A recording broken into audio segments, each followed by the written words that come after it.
Yo, what's up guys, it's Godzilla PM, and today, I finished editing the Amanda the Adventure video, that's gonna come out next week, cause this week is reaction week, and, I finished playing Amanda the Adventure, like, last second, then I had to edit the video, so that gameplay will be coming out next week. But, I decided to watch Amanda the Adventure lore because, I am highly uneducated. I only played the second game and that's it. I'm not an OG. So, today we will be looking at Amanda the Adventure lore by Marzilla. I will put his link in the description, but without further ado, let's react to it. Alright, so here we are. Oh, dang. This is the only video on Amanda the Adventurer lore you will ever need. I have spent years studying the lore. I've made over 14 theories. My entire legacy on the internet is literally the Amanda guy. I'm telling y'all right now, there ain't a single human being on Earth that knows this game's story better than me. Dang. He's not a lie, but he's right. It's facts! It's facts! It's not facts! Now, over the years, as these games have come out, I've built this game's entire story brick by brick into one cohesive and easy to follow timeline, and it's finally complete. Every single tape, Hamlin's twisted cult origins, Rebecca's clairvoyant abilities, the true fate of Sam, Kate, Joanne, and Riley, and of course, Wooly. Every theory has led to this. Now, just like last video, there are some pieces of the timeline that are confirmed by the game itself, and others are theories that I've built on very strong evidence. But to keep everything clear and separate, I'm gonna borrow the same system that game theory. Oh, I know this system. Stole that shit. That's what I do, nigga. Fuck, nigga, I stole that shit. I'm gonna put an indicator on the top right buddy. of the screen. Last time I said left and I was wrong, so I think I'm gonna put an indicator in the top left of the screen. Right. Red means that it's proven fact based on the games, and blue means that I'm theorizing based on very strong evidence. Red equals fact, blue equals theory. Even though my last timeline video does still hold up beautifully, obviously Amanda 3 has come out since then, and we've gotten so many new details that honestly this new timeline is almost completely unrecognizable from the original. Dang. In fact, it even starts 400 years earlier. So we're gonna be flipping between future me and past. I played the first game, and how on earth does this start in the 1600s? Like, TV didn't even exist back then. How? And why? This is the complete Amanda the Adventurer timeline. 1600s. So, in traditional Christian beliefs, it is believed that at the beginning of the universe, there was darkness, nothingness. A dark, formless void, and it was God that cleansed the darkness and introduced the light. Nice! And with it, purity and truth. Our The Lord path to Jesus purity and Christ! ascension to God was only possible through the following and the teaching of the light. This is what is known as enlightenment, but not everybody believed this. Some people didn't believe in God. They believed that the darkness of the universe was the true reality. All humans were born from nothingness, or as they called it, the Great Nil. So there were the people that followed the light, which was the overwhelming majority. And then there was those few that followed the dark. And these people came together. They believed that the light was a curse on the world. Avengers! And the answers lied within the darkness. They needed to block out the light. They just didn't know how yet. And thus, sometime in the 1600s, the Curtain Cult was born. But of course, we know the Curtain Cult by a completely different name. So, how on earth does a show about a kid's show go into a cult? Like a horror game about a knockoff Dora the Explorer. How does that turn into a cult? Like, that doesn't make any sense. A name that came about 400 years later. Okay, well that's a huge skip. Love Roblox? Oh my Earn Roblox god! digital gift cards with So here we are in 1999, in the small town of Kensdale, Ohio, where a man named Sam Colton and his new... Of course the story is in Ohio. Of course, why wouldn't it be in Ohio? The adopted daughter, Rebecca, lived peacefully. Rebecca was an extremely special girl. Her mental capabilities were beyond that of... Oh shoot, I just realized that my camera thing is blocking the little thing. But You guys can watch the original video and see what's fact and what's theory, but anyway. Of any child. Her adoption papers even mention observations of extremely powerful mental characteristics. In fact, on her 7th birthday, something really strange happened. It was the little girl's birthday. Before the party took place, she was so excited about the gifts she would receive that she had dreams about what she would get. But these dreams were more than just dreams. They were premonitions. Because on the day of her birthday, all the gifts that she had dreamed about were the exact gifts that she received. She had somehow managed to predict the future. That's because this little girl from Kensdale is actually what's known as a clairvoyant, an extremely rare person with psychic abilities who can sense into the beyond and perceive future events and spirits through visions. But Sam didn't know this. In fact, nobody did. Rebecca kept this secret all to herself. Sam would take Rebecca to the local Kensdale Public Library to read because, you know, it was the 90s and kids still did that. Man, do you remember those days as a kid where you would like unironically go to the library to read? I mean, at least that's what I did when I was a kid. Like, I feel like nobody does that anymore. Well, when I was little, I did go to the library, but I only went there to look at the pictures and take whatever DVDs I liked. Damn, I think my unk status is showing, dog. Well, it was at this library that Sam ran into Kate Park, the local librarian. Rebecca, Kate, and Sam all had a tight-knit relationship, and Kate would even bring her niece Riley to hang out with Rebecca from time to time. Isn't that now, who that we name play may as? sound familiar, and that's because Riley Park is actually the character we play as in the Amanda the Adventurer games. I knew it. Who, at this point in the timeline, was actually the same age as Rebecca. They would often play together as Sam and Kate would watch over them. Sam really loved his daughter. It felt like he had found a new purpose in his life.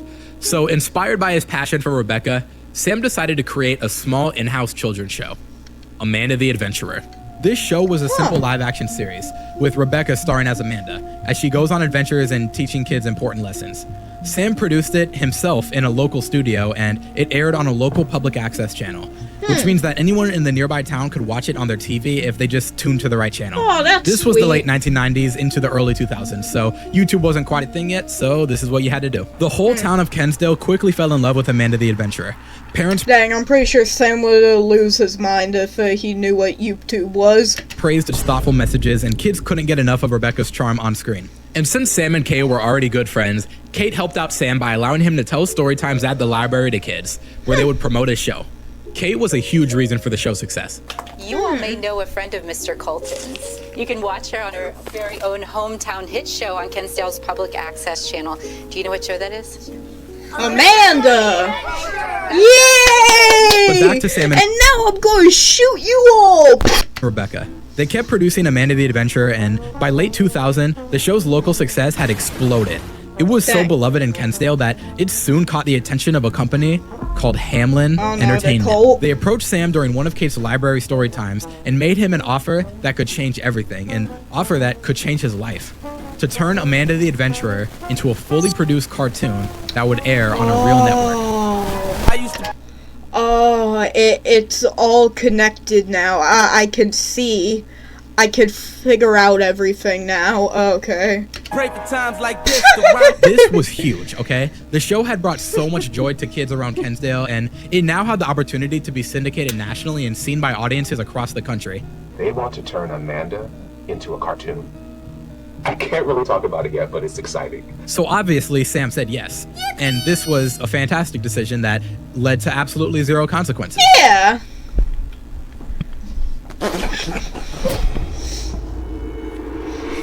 Are you having trouble trying to keep up with your professor? You've got Oh, to really? try Otter. Here's how it Oh, works. really?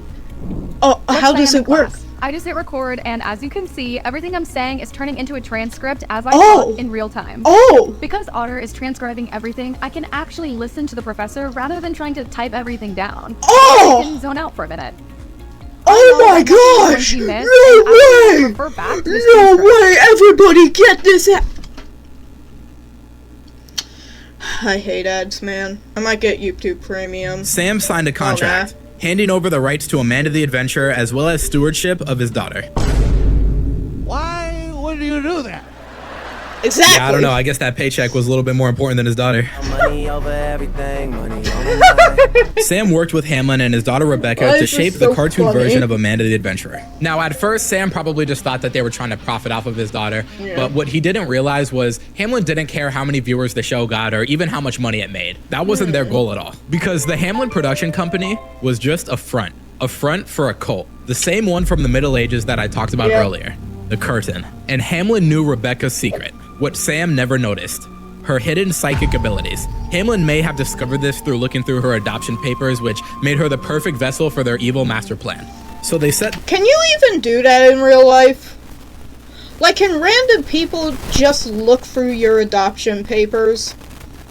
Is that possible? the plan in motion. The Hamlin showrunners began slipping strange lines into Rebecca's scripts, forcing her to recite phrases tied to demonic summoning. Rebecca, that was great. Let's move on to the next one.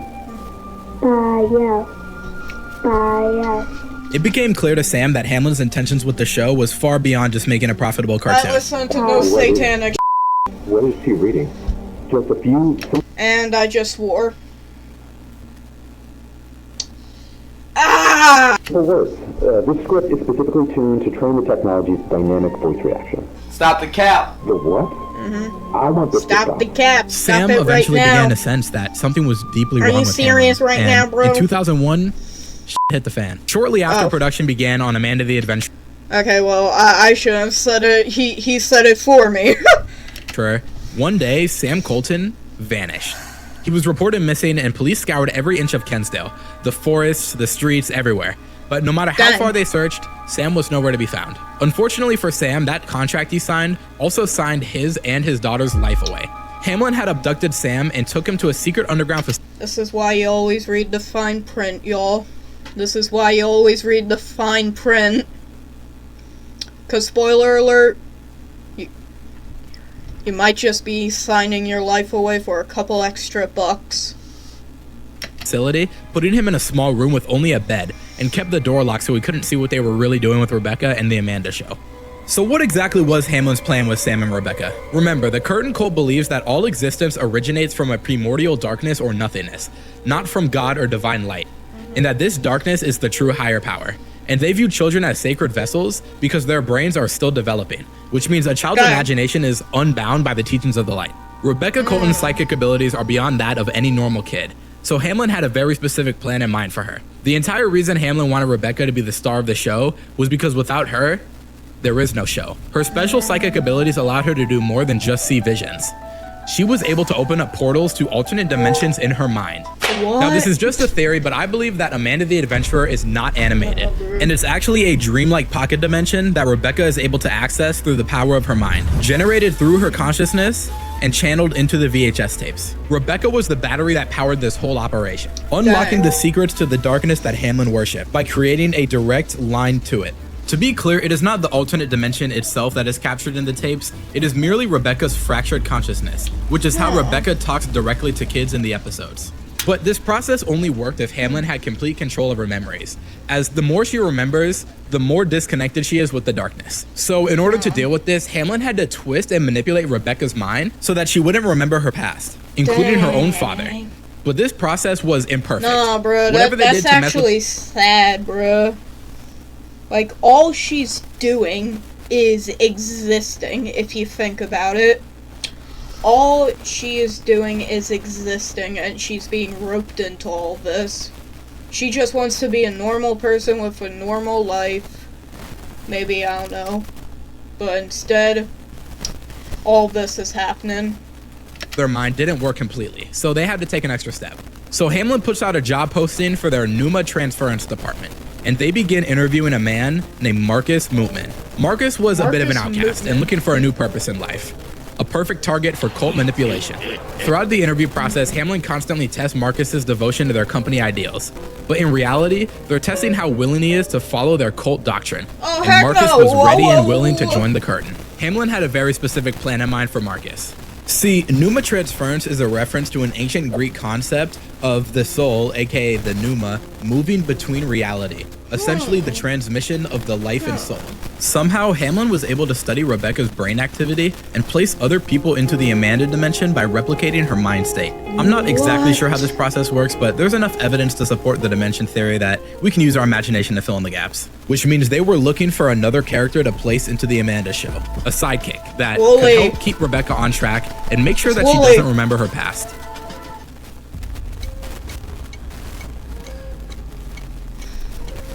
Wooly.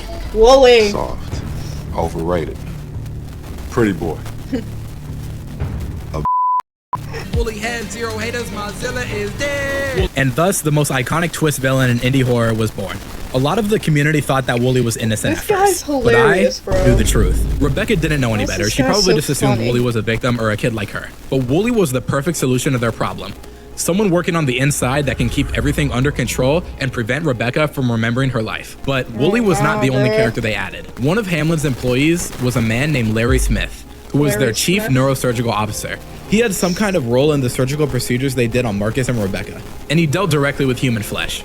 Now, in the Bible, flesh is usually used as an offering to spirits. So they placed Larry into the show as a mysterious butcher character who chops meat in the background. It's hard to say what role he plays exactly because as the series has gone on, he's consistently been the most mysterious character that we have the least information about. But I do think we can conclude he has some kind of transitionary role with all the souls that enter the show, getting them acclimated to their new reality and potentially communing with the supernatural. We're going to talk about that a little more in depth shortly, so don't worry if you're a little confused. So with the cast finally together, Amanda the Adventurer went on the air, and Hamlin's plan was in motion. Now, you may have put together that their name, Hamlin, is obviously a reference to the story of the Pied Piper. Yeah. The Pied Piper of Hamlin is a centuries-old folktale about a mysterious piper who uses a magical flute to lure rats out of a town Yeah, I'm plagued pretty by sure them. everybody knows the story.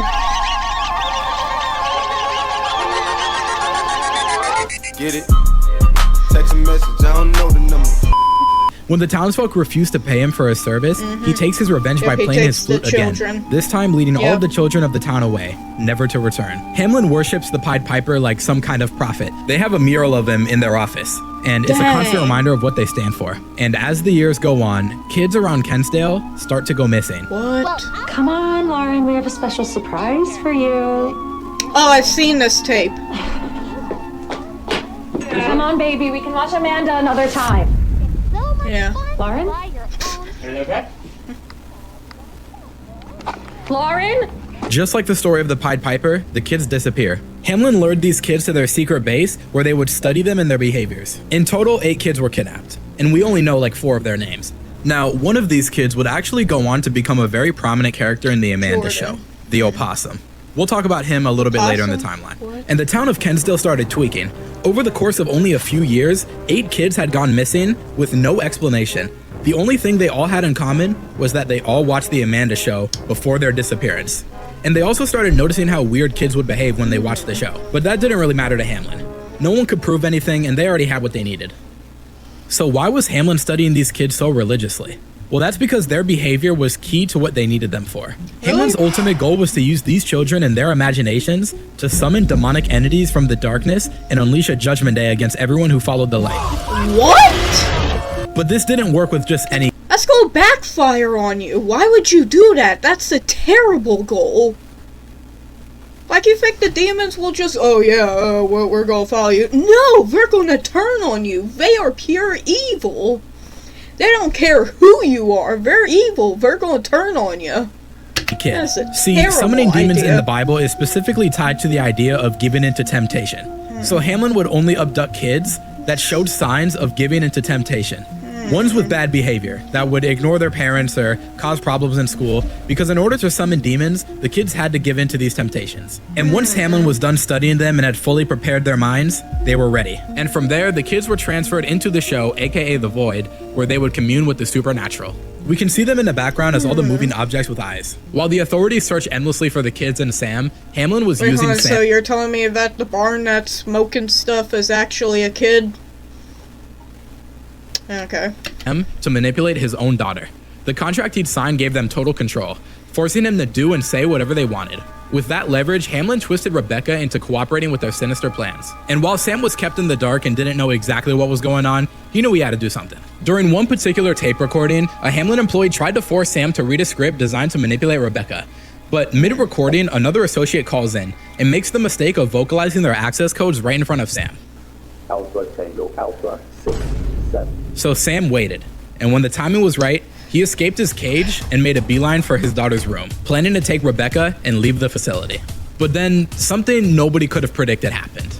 Because of Hamlin experimenting on Rebecca's mind and trying to erase her memories, it brought her to some kind of mental breaking point, and seeing her dad triggered something. Help me! What's happening? Me! Nick! The Colton anomaly. Rebecca not only communed with an evil spirit, but summoned it to the real world. And the demon slimed out Sam, and he bleeds out right there in Hamlin's facility. How do I say goodbye? And you'd think this is exactly what Hamlin wanted. Proof that their rituals worked and that demons could cross over to the real world. But this demon was mentally fused with Rebecca, meaning they were effectively- Bro, I'm sorry, I didn't pay attention to any of that, but bro, why they just go? And How do I say goodbye? And you'd think this is exactly what Hamlin wanted. Proof that their rituals worked and that demons could cross over to the real world.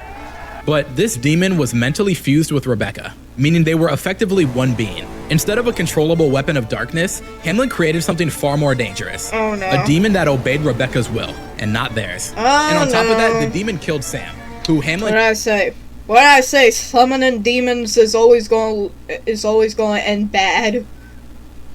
needed for their further manipulation of Rebecca. He was an asset to get Rebecca to do whatever they wanted, and now he was dead.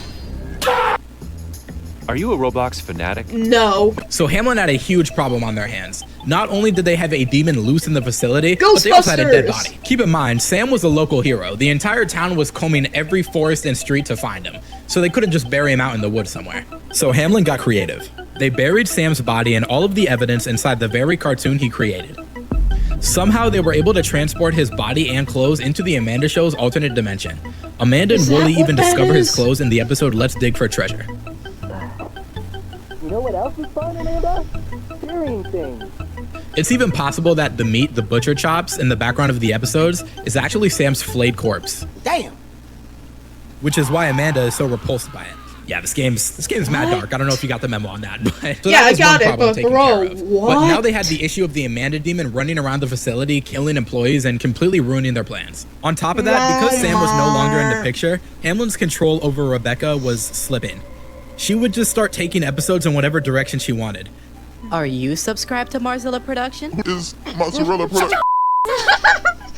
I asked you a question. Yo, Amanda, come on, man. It's cold outside. Can we please go back to the... I used to teach the lesson. Amanda, I'm very patient. Amanda, I'm very patient. I'm so patient. Oh my God, is that... Oh, fun. I was just trying to catch you. Oh, no. Oh, nah, bro. Amanda, don't touch me. Hey, bitch, I said I was... And unfortunately, Marcus was too much of a pushover to be able to keep her under control. In fact, in one particular episode, Amanda kills Wooly. We'll talk about this episode more in depth when we get to the actual games, but during this period in the timeline, Wooly is completely gone from the show. No, Wooly. But Wooly wasn't dead. He was merely removed from the show's alternate dimension for a short time. Bro, why is that so funny, bro? Like, how do I say goodbye? Likely because the creation of the anomaly only destabilized Rebecca's mind further. Hamlin studied Rebecca's brain and scrambled to find a solution to separate her from the anomaly and get her back to normal. Well, one particular Hamlin employee studied the anomaly, and he noticed something. The anomaly would do everything in its power to protect the tapes, because the VHS tapes of the Amanda Show also contained the fragmented consciousness of Rebecca, and when they were destroyed, the anomaly would weaken. So in order to deal with the anomaly, they needed a way to destroy as many— Is that why it looks like that? Is that why it's so skinny? Because it's weak? tapes of the Amanda Show as possible and also take down the entity. So Hamlin finally decided to address the controversy that had been surrounding their company. Not because they wanted to give people answers, but because addressing the controversy actually benefited them. We are destroying any remaining physical copies of episodes to which this small number of sensitive individuals react. If you have in your possession any of these tapes, we encourage you to turn them into our production offices to avoid further exposure.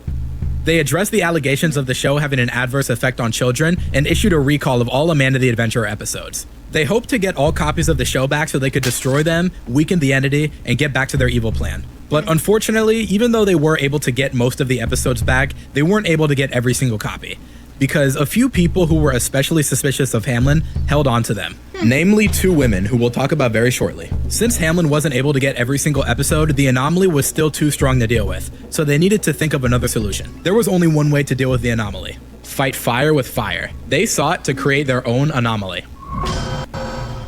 And since the anomaly came from a normal human being, their golden child Marcus was the perfect candidate for this process. In the same way that Rebecca was connected to her entity, maybe they could force the exact same brain surge that happened to Rebecca on Marcus and create their own controllable entity. So they pulled Wooly out of the show temporarily and recreated the exact same process that happened to Rebecca on Marcus. And Shepard was born. Shepard was Hamlin's very own anomaly, connected to Wooly, which they kept caged in their facility. Their plan was to release Shepard into the city's sewer system so he could sneak around, destroy the remaining Amanda tapes, and hopefully find and kill the Colton anomaly. Wooly was then put back into the show, and because he was empowered by the Shepard anomaly, was able to gain some control back. Now, it's around this time that the local librarian, Kate Park, begins to investigate Hamlin Entertainment. 2002 to 2013. There was an idea. Are we getting cinematic? To bring together a group of remarkable people. She forms a small team of allies, David, Caroline, and Peter, to investigate Hamlin. Together they meet at a discreet location and start taking another serious look at everyone's favorite cartoon, Amanda the Adventurer. Luckily for them, Kate held on to all of her copies of Amanda the Adventurer, which means that they could go in depth and analyze the show in detail. And they start noticing things. Troubling things. I caught a sigil on the swing set in the background of the Let's Play Pirates episode. References to Belial, to Mara, to Iblis. There have been over 40 mentions of these entities. What? They notice some sigils in the background that trace back to demonology, and they start to realize that something may be seriously off with the Amanda show. Now, after years and years of digging, Kate's team finally uncovered Hamlin's biggest secret, the location of their underground base, containing all of the proof they could ever need. So they decide to take their operation to the next level. They decide to send David, a member of the group, to infiltrate the base and record what he finds. Using a hidden bunker that Kate had built beneath the library, David slipped into the town sewer system, and he made his way towards Hamlin's facility. Camera in hand, he crept through the dark corridors, documenting everything he saw. The footage that he captured would eventually become the secret tapes that we uncover throughout the games. Now, David creeps around the facility on many different occasions, and eventually, Hamlin starts to realize that someone is creeping around their facility, so they tighten up their security. And after years and years of investigating, we finally arrive at our first in-game event, the Amanda the Adventurer 3 demo. The year is 2013. The demo follows David's final visit to the Hamlin base. He sneaks into the main office, then swipes a Hamlin key card and heads deeper into the facility, where he discovers a hidden chamber filled with stasis pods, the missing children of Kensdale. He makes his way into the security room and finds the episode Scavenger Hunt, where he must solve a puzzle involving the stasis pods. On one of the monitors above him, we can see that there's this weird image of two babies sitting in cribs somewhere in Hamlin's facility. And this is the next generation of the Hamlin cult. This is exactly how they've been able to survive as a cult since the Middle Ages. AI baby? They literally birth the next generation of their cult themselves. What? Wait, how long is that saying?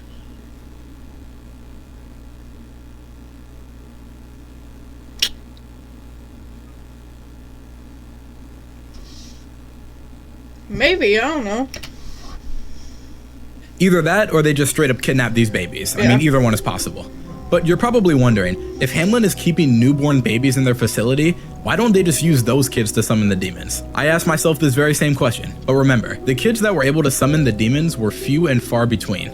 Out of the hundreds, possibly even thousands of kids that watched Amanda, only 8 were selected for transference into the show. So maybe these babies increased their odds of success, but they still couldn't do any of this without Rebecca, which is why they had to start in 1990 and not any time between the 1600s and then. Because she wasn't even born yet. David grabs a red tape, slides it into the console in order to get all of the security footage they need to prove their case against Hamlin. But unfortunately, before he can make it out, he gets caught by Hamlin. But he does manage to slide the VHS tape into this random compartment. He ends up getting pinned down at the elevator door by an armed guard, and, well... Oh, dang! Oh, and dang! Unlike 50 Cent, David did not survive this. Bro! Why does Marzilla have to keep hitting us with this? Why is he? Is this copyrighted? I hope this ain't copyrighted. Say goodbye. Following this event, Kate's team reevaluates their next move, and Caroline offers the idea of Kate infiltrating the base herself, but David is sternly against this idea since David literally just got slimed. Hey, we've been working on this for 14 years. Please. This is a terrible idea. We should be lying low, not diving in. I mean, are we going to talk about David, or are we just going to pretend he's not waiting around? If they're coming for me, they're coming for me. An argument ensued, and Kate's team had a falling out. But by that point, it didn't matter. Hamlin was onto them.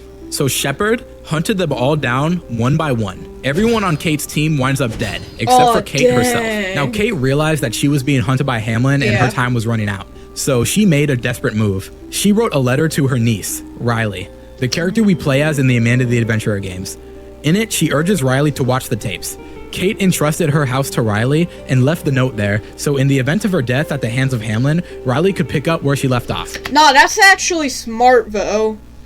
She feared the worst, that if she died, no one would ever uncover the truth about Amanda or save Rebecca. So she left the note and the tapes behind as her last contingency plan. But she wasn't dead yet. In fact, her final chapter was just beginning. 2023, Kate's final chapter. And this is where another key figure enters the story, Joanne Cook. Joanne Cook was a Kensdale resident and a friend of Kate Park. Joanne's younger brother, Jordan, mysteriously vanished after watching Amanda the Adventurer, and she shared Kate's suspicion that something about the show was deeply wrong. Now, Joanne didn't know this, but her little brother, Jordan, was actually a prominent character in the Amanda show, the Opossum. The Opossum would interrupt episodes to cause trouble and interrupt the flow of the show. He's supposed to be like the swiper equivalent to Amanda. Yeah. Jordan was one of the original 8 kids that Hamlin kidnapped. Jordan was selected because he had reported bad behavior in school, which, as I mentioned before, was critical to the process of summoning evil spirits. Now, even though on paper this is what Hamlin wanted, his presence in the show had unintended consequences. Namely, he really pissed off Wooly. Amanda, seriously, why is he here? He's all alone, Wooly. I think he needs us. Well, all you need is me. Your best friend is me. Wooly, not some weird, slobbering little... And Wooly's for real mad that Amanda doesn't want to be his best friend. Friend?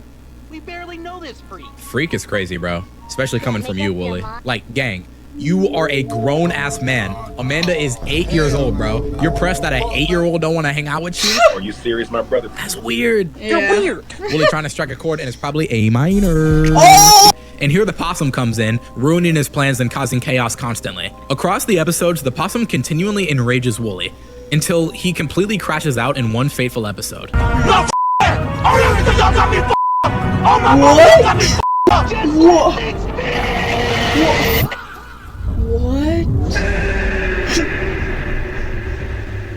Wooly's mind snaps, and he fully embraces the demon he bonded with. His head splits into 3, which is a reference to the 3-headed king of hell, Balaam. And then he vanishes, fully embracing the demon and becoming one with Shepard. Marcus, or whatever was left of him at this point, has had enough. And then back in the real world, something with Shepard changes. See, Hamlin made a critical error. They assumed that the demons that they summoned would be on their side, just because they followed the darkness. Man, thank you guys so much for being here. We really appreciate y'all presence. Like, y'all don't understand, man. We've been trying to get y'all here for like 400 years, bro, but now we here and we outside. So, you know, as we know, you guys definitely agree with all of our cult principles and are willing to go through with our evil plan, right? Yeah, no.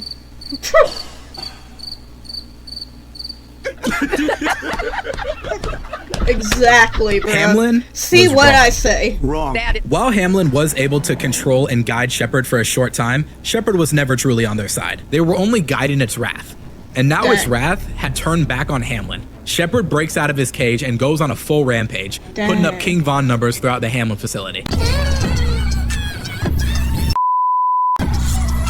Everyone in the Hamlin facility is wiped out, except for a lucky few who managed to escape. With their numbers dwindled and their plan in shambles, Hamlin could no longer rely on Shepard to do their bidding. At this point, their only option was damage control, to destroy the remaining tapes, which would therefore break the connection to the entities and the connection to the dark world. They no longer had the resources or Shepard to do their bidding, so they had to get creative. Since Hamlin initially approached Sam at the Kensdale Public Library, they definitely knew about Kate and her relationship with Sam, so they probably surmised that she must have the remaining tapes. But Kate was discreet. She was the one fish they couldn't catch. But they did know about one of Kate's old friends. One night, Joanne Cook is approached by a shadowy figure who told her that she could free Jordan if she destroyed the VHS tapes of Amanda the Adventurer. Desperate to save her brother, Joanne believed them. What she didn't realize, though, was this shadowy figure was actually a former Hamlin employee. Their true plan was not to help Joanne, but to locate the last remaining Amanda tapes, which, unbeknownst to them, were in Kate's possession. So they manipulate Joanne into thinking that this is the only way to save her brother Jordan, in hopes that she would lead them to Kate and the remaining tapes. Their final loose end. So Joanne reaches out to Kate through a letter. She had known her from the library and had heard about her operation, and she wanted in. Kate and Joanne began working together, but their partnership was a bit rocky. Joanne was convinced, because of what the shadowy figure had told her, that smashing the tapes was the only way to free her brother. But Kate did not share this belief. She was certain that the only chance they had to uncover the truth was to keep the tapes intact. One night, Joanne showed up at Kate's house, demanding that she destroy the tapes. The argument got heated, and before it could boil over, the Colton anomaly tears its way into the house, protecting the tapes. And chaos erupted. Joanne shoved Kate out of harm's way and barely managed to escape with her life. They both escaped, but in the aftermath, Kate believed that Joanne had been killed. As she drove away from the house, Kate recorded one final message for her niece Riley, a warning to stay away from the tapes at all costs. Please just don't. Oh yeah. I can't bear the thought of it. The letter I wrote, I was wrong. Riley, there is no higher calling. There is only suffering. You see, one of the reasons that Kate was so adamant about saving Rebecca in the first place was because deep down she felt responsible for what happened. Remember, back in the day in the early 2000s, she was one of the biggest promoters of the Amanda Show. She's one of the reasons it got picked up by Hamlin. So she probably felt guilty and partially responsible for whatever was happening to Rebecca, and she wanted to save her. And that's exactly why she left that letter to Riley, so that she could finish her work. But only now, after all of her friends and family have been killed, does she realize that it was all hopeless, and that all she's done is kill the people that matter most to her. And dang, those final moments for her had to suck. That had to suck, man. At this point, the last thing she wants is for her niece to suffer the same fate. Unfortunately though, Riley didn't get this message until it was too late. We'll talk about that more later. Moments later, she collides with another vehicle, and Kate Park dies.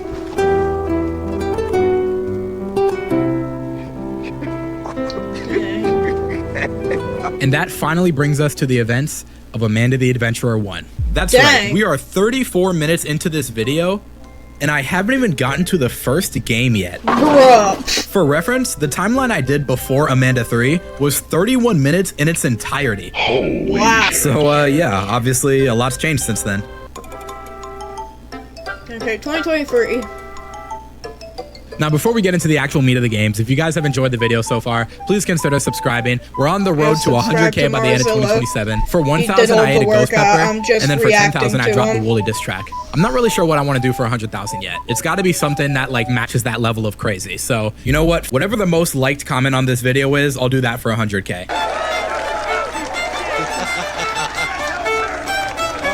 That is within reason, okay? Relax. Oh, okay. Low A train. My only other contingency is that it can't be Amanda related, since I already did something Amanda for 10K. Now that we have arrived at the actual games themselves, I'm going to go a lot more in depth on like the actual tapes of Amanda the Adventurer. And these episodes can very often come off as random or not significant, but this is not true at all. Upon further analysis, most episodes of Amanda the Adventurer have some kind of significance to the backstory or importance in the lore. But keep in mind, all of these tapes that we're going to go through, even though we are watching them in the year 2023, these episodes could have aired as early as 2002, because these are all episodes that Riley is discovering that have been archived by Kate. So even though Amanda and Wooly react to Riley watching the show in real time, the general framework of these episodes still happened in the past. Which means that as we go through these tapes, I'm going to explain how they fit into the earlier events of the timeline. And we know for a fact that these tapes are old because the tape that David discovers in 2013 when he goes in the Hamlin base is the exact same one that Riley discovers later on. So the year is 2020. 2013 really considered old now? If that's considered old now, then I'm ancient. 3. Riley, who is much older now, inherits her Aunt Kate's old house following her death, as well as a mysterious note. It tells her to head up to the attic and check out some weird tapes of a children's show starring her childhood best friend, Rebecca. And thus begins our journey as the player through the world of Amanda the Adventurer. At first, it plays just like any Dora the Explorer ripoff. In the tape, in the kitchen, Amanda and Wooly bake a pie, but Amanda casually encourages children to play with knives when their parents aren't around. We can use a sharp knife. I don't think we're supposed to do that by ourselves. It's always good to be brave when you're by yourself. Wooly acts as a voice of reason, and it becomes clear that there's a weird dynamic between these two. Amanda desperately tries to recall her memories, but Wooly swoops in and puts a stop to it. That tension grows in the tape In Your Neighborhood, where Amanda insists on sending a card to her special friend. And that friend turns out to be Kate Park. Amanda's trying to reach out to Kate through the screen and call out to Riley's aunt from the show. And then comes the tape Oh No Accidents. From the very first frame, something is off. Wait. Wooly frantically tries to warn Riley about something, but Amanda cuts him off and hurts his knee before he can finish. Oh, it's you. Yeah, it's that Whatever tape. you do, don't. Oh no! Wooly had an accident! Amanda drags him to the hospital, and the rest of the episode plays out as normal. It's possible that Wooly was going to try to tell us to destroy the tapes, but Amanda stopped him, kind of like he does in the original Amanda demo. Take the tape out now and destroy them. Burn them. Whatever. Just get rid of these other tapes. Which I haven't really covered in this video because I'm pretty sure the demo is not canon, but if you do want my thoughts on the demo, I have a full breakdown that you can watch after this video. The next tape that Riley finds is one of the most important in the entire series. Everything rots. Sometimes I feel myself rotting. Yeah. Amanda suddenly says in this episode that she can feel herself rotting, which is her referencing the state of her real body that's been rotting away for... Yeah, like, now that the Hamlin facility is abandoned, like, wouldn't that mean that nobody's taking care of her now? So, yeah, I guess she would be rotting. But she would also be dead. 17 years at this point in Hamlin's facility. This is Rebecca breaking through the show, telling us what's really happening to her. When she asks Riley if everything rots, she's literally trying to figure out if her body's rotting. And, I mean, yeah, spoiler alert, it is. The next tape, What's a Family, takes place on a farm, and Amanda starts falling apart. She hints at her messed up family history and then crashes out, having a mental breakdown. Now, unfortunately, the subtle messaging of this episode is a little too vague to fully decipher her family history, but I think all this episode is really alluding to is the fact that she's alone and has no family, which is why there's a lone kitten. The kitten represents Rebecca, who literally has no recollection of her family history. And then in the second to last tape in the game, Amanda slimes out Wooly. Dang. And this was obviously the one that we talked about. When did that happen? Following this episode, Wooly vanishes. And now that Riley is left all alone with Amanda, Amanda reveals to Riley that she's still out there. Somewhere. I'm out there. Yeah. Somewhere.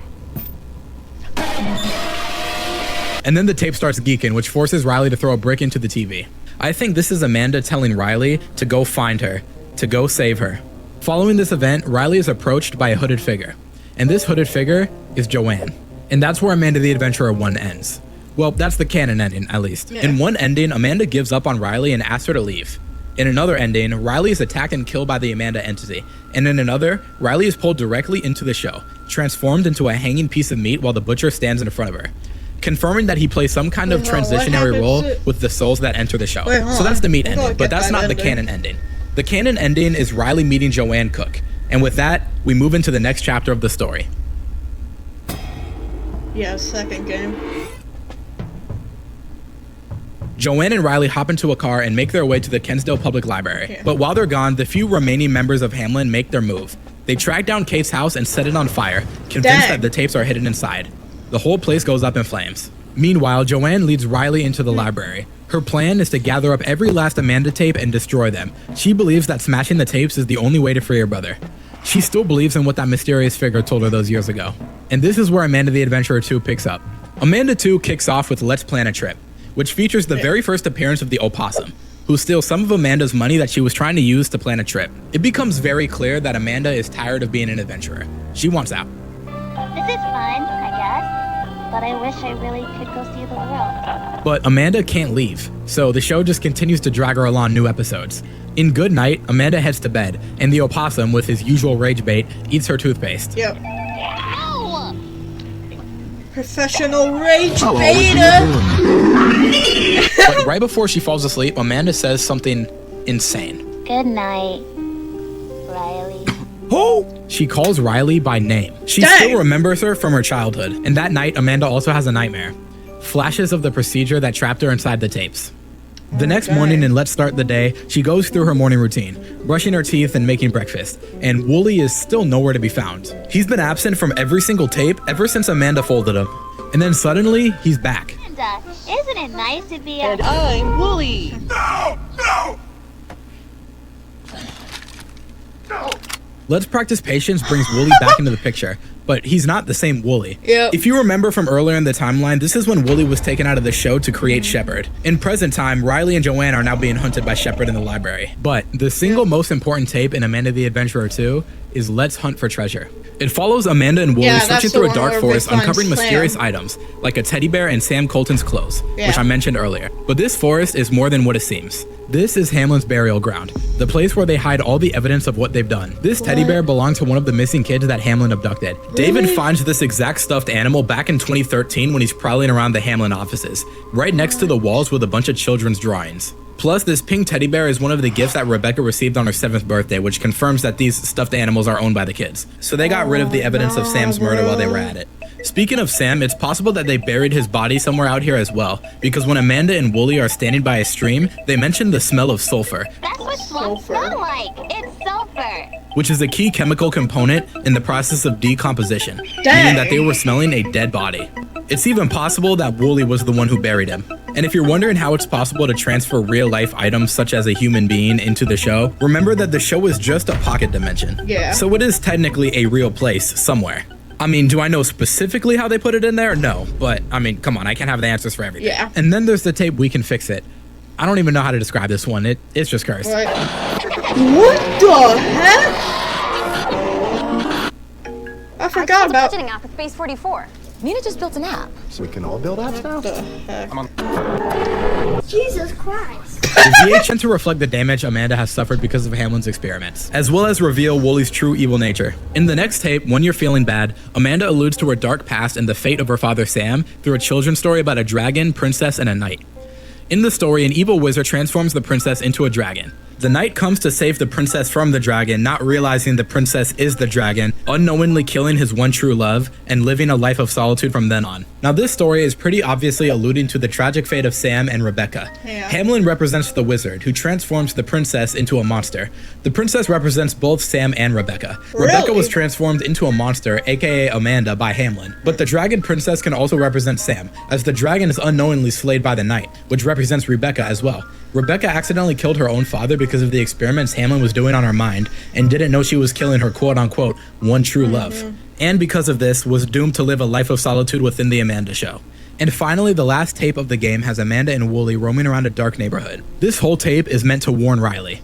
Meant to warn her that she's not safe and that the entity is coming for her. Riley heads over to Kate's old office in the library and meets up with Joanne. Joanne smashes the tapes and releases a soul inside, which causes the Amanda entity to crash the party in an effort to protect the tapes. Oh, that's the Riley then canon discovers ending? Aunt Kate's secret passageway that leads to the city's sewer system, and she heads down. But that's not the true ending. In the true ending, Riley opens up a secret compartment in Kate's desk, which contains the final message she sent to Riley before she collided with another car and died. And after hearing this recording, Joanne finally realizes that the man who approached her years ago was from Hamlin, and she was being manipulated this whole time.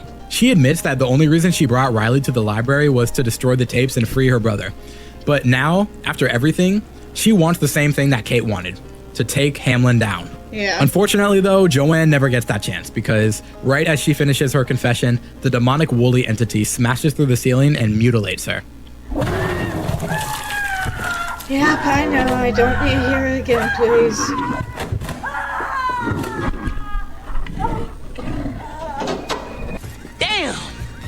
She ain't gonna be in Amanda 3.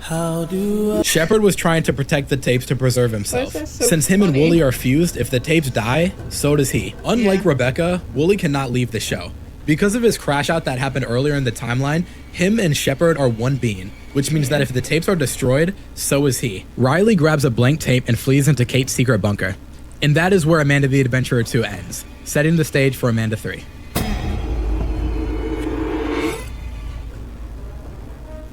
Amanda 3 picks up right after 2, with Riley navigating the town sewer system. She is chased by Shepard and barely manages to make it to Hamlin's underground facility alive.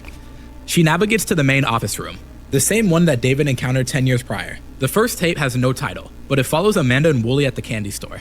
Also, the butcher is there for some reason. Hello? The possum crashes the episode, but now he's on a sad boy arc. It's me. Likely because of his sister Joanne's death. So Amanda cheers him up by giving him some candy, and these two actually start building a bit of a rapport, which Wooly does not appreciate.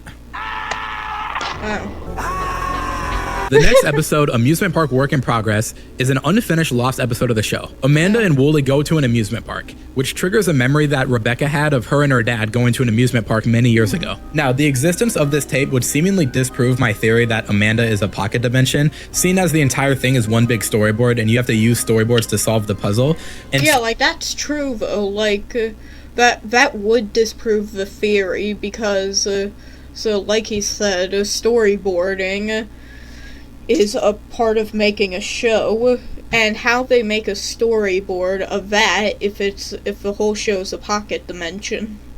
Or maybe he's about to disprove everything I just said, I don't know. Storyboarding is a key part of pre-production of any animation. Exactly. But I still don't think it contradicts my theory. Because right after this, Amanda shows us a memory of her and her dad Sam at an amusement park. And why on earth would Hamlin animate an episode where she's literally like I said, disprove exactly what I was going to say. Calling her past, which historically has been their #1 goal to prevent. Which means that this has to be a manifestation inside Amanda's mind. So yeah, even though this storyboard nonsense did make me think about things a little bit, I think the purpose of this storyboarding thing was more about providing a unique puzzle than actually being a part of the story. Riley ends up discovering a secret chamber with Rebecca lying inside of a stasis chamber, but no way to reach it. And it becomes clear that the only way to help Rebecca is to help her remember her past. So this becomes Riley's mission. The next episode, Healthy Food Helps Us Grow, the trio make food in the kitchen. Wooly tries to get the possum to drink milk because possums are actually allergic to milk. So Wooly was literally trying to kill Jordan. Oh my gosh, bruh. Wooly, chill out.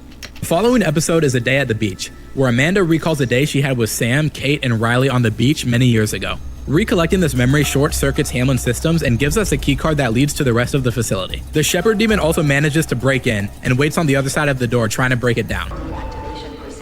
Oh, snap. Oh yeah, we gotta hurry up. The next tape is the same one that David encountered 10 years prior. The only difference being that the possum is in it now. Now, interestingly enough, in this security room, the box that David put that red tape in all those years ago is actually missing. Oh, the cabinet's missing. This is where the tape got slid in, which would imply that Kate actually infiltrated the Hamlin base at some point and got this red tape, despite her old team strongly advising against it. Since the red tape is in her possession by the events of Amanda 1, there's really no telling what or when this trip happened, but Kate has definitely been in Hamlin's base at some point, prior to her death. Riley tries to solve the puzzles involving the stasis pods in order to free the kids. However, based on their silhouettes, it kind of looks like a lot of them are beyond saving at this point. But Riley still tries regardless. But at this point, Wooly's had it, with Riley, the possum, and Amanda. The Shepherd Demon breaks through and destroys all of the stasis pods, murdering all of the children inside the show, including Jordan.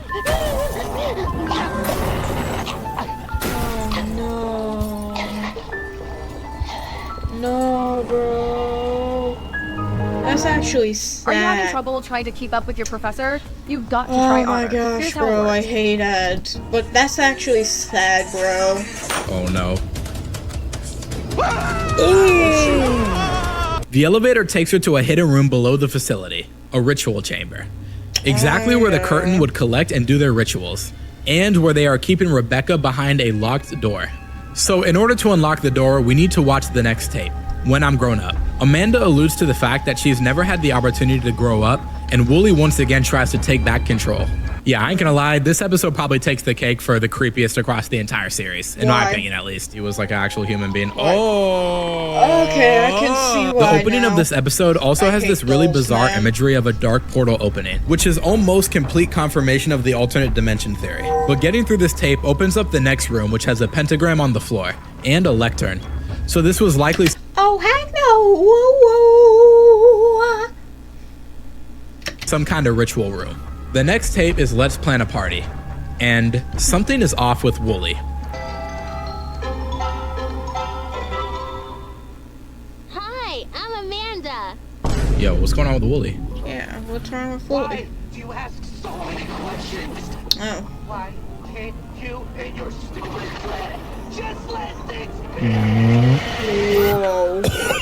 He crashes out on Amanda and vanishes from the show permanently. This was, of course, the tape we talked about way earlier in the video. Yeah. And this was the moment where he fully embraced the Shepherd Demon and destroyed Hamlin's facility all of those years ago. But Amanda just brushes it off. We don't care. Let me tell you, we don't care. Probably because she high-key don't fuck with Wooly like that. Yeah. So she starts planning a tea party with all of her stuffed animals. And all of these stuffed animals are the exact ones from her past memories. Like the elephant that she won at the amusement park, or the stuffed cat that she got on her 7th birthday. There's also this one that looks like Kane from the Amazing Digital Circus. Not sure if that's supposed to be an Easter egg or not, but Yeah, it's there. Now we have to use the symbols imprinted on the animals to match up with ritualistic candles and place them on the pentagram, which allows Amanda to recount the events of her 7th birthday party. And this final tape opens up the gates to her stasis chamber. My God! Okay, it's happening! Riley walks up to the pod and finally frees Whoa. Rebecca. Also, her hair is dreaded up here, which is a detail that that's I nice. appreciate. Well, you can tell everybody. But then the Shepherd Demon corners us. Just when we're about to get folded though, the Amanda Demon runs the fade with Shepherd. Oh, they about to fight? Yes! Hell yeah! Yo, Amanda, back up. Let them fight. And despite Shepherd being like twice its size, the Amanda Demon actually clutches up. The Amanda Demon takes the W and loses its arm in the process. Dang. Rebecca breaks the final Amanda tape, destroying the entity and finally freeing her from Amanda and the darkness. She reunites with her childhood friend Riley as they limp out of the facility. Ultimately, Hamlin's hubris was their own downfall. They were so confident in their twisted view of the world that they assumed the demons would just go along with their plan. And they were so wrong. The remaining members of Hamlin presumably scattered and went into hiding, forced to rebuild their cult from scratch, hoping to one day finish their plan of cleansing humanity. But because of the efforts of Riley, Kate, Sam, and Joanne, that day is not today. Let's go!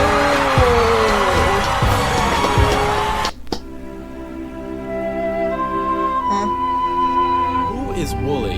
What purpose does he truly serve on the Amanda Show? Where is Wooly in Amanda the Adventurer 2? And this is the theory that I am holding up as my official guess for who Wooly is. Wooly, think about it this way. This is purely speculative, but the 3 heads of Baalam purpose that we credited is because he's in the show. I believe that Kate infiltrated Hamlin using the series. Colton is dead. Amanda the Adventurer 3 is right around the corner. Before the Amanda the Adventurer. So tell me, Wooly, are you done playing pretend? Amanda the Adventurer, Marzilla, aka the Lord. It's not animated. Thank you. Let's go. Clap it up. The next chapter begins now. Nice. Amanda guy. No more. Nice. Yo, W video, man. Amanda the Adventurer lore goes way deeper than I thought. Well, anyway, that's gonna be all for today's video. Make sure you guys like and subscribe. I'll see y'all next time. Goodbye!